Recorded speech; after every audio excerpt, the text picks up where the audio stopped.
जैसे बजनिया ये पोखर में जुओ लगावे महीनों सोखे गयले जैसे बजनिया पोखर में जुआ लगावे पैनो सूखी गयले पोखरी से बुलिया ये बोले बोले लागल तो बोले आए पोखरी से बुलिया ये बोले लागू बोलिया या हम से छिलो रे बजिया गे पोखर सूखी गयले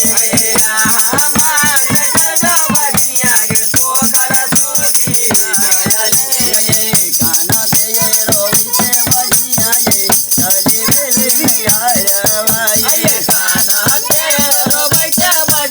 ये चली बेले नैहरवा ये महुआ गाजरी मिलले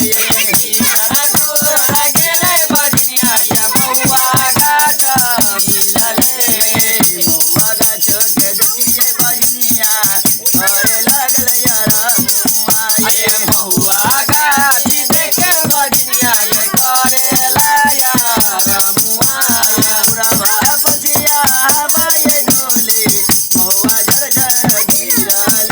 ये पुरवा पछिया हवा ये डोले महुआ झरझर गिरले नदी के वो फसल बजनिया ये महुआ टिकुनी के लगे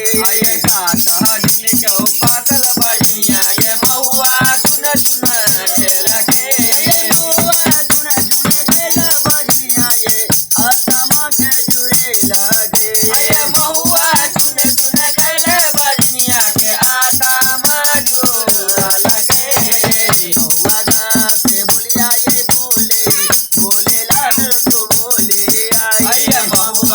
जाते बोलिया ये बोले बोले लागल तो बोले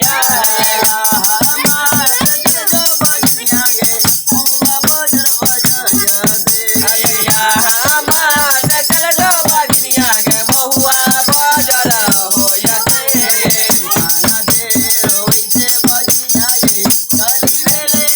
दे काना दे रोई से बजनिया ये चली बेले नैहरवा ये झागुरा ये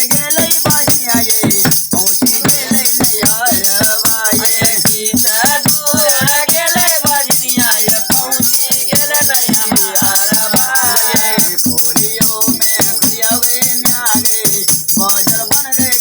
ये खोलियो में खुलियावे न्यागे बाजार बन गए के वारे आगे देवया ओकर मुखिया के गोलिया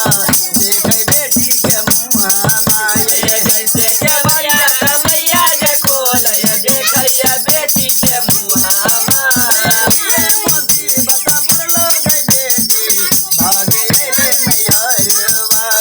मुसीबत पड़लो गई बेटी भागे ले नैहरवा गे ससुरा के गाना देखिया ना यंग करे आवे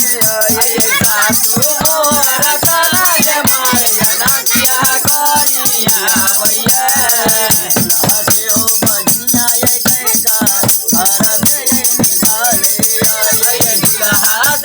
बजनिया ये कैसा घर से निकाले आए या हम से चल जो गई बेटी तोहे से बजनिया गई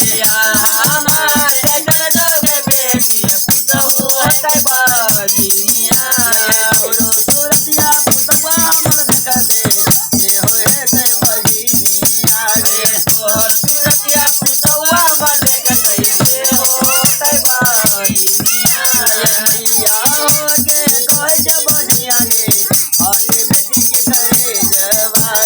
गई या हो के कह जब बजनिया गे आटे बेटी के करे जवा गे या हम से ले जीवो गैया गे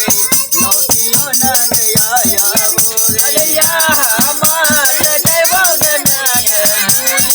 आई बोए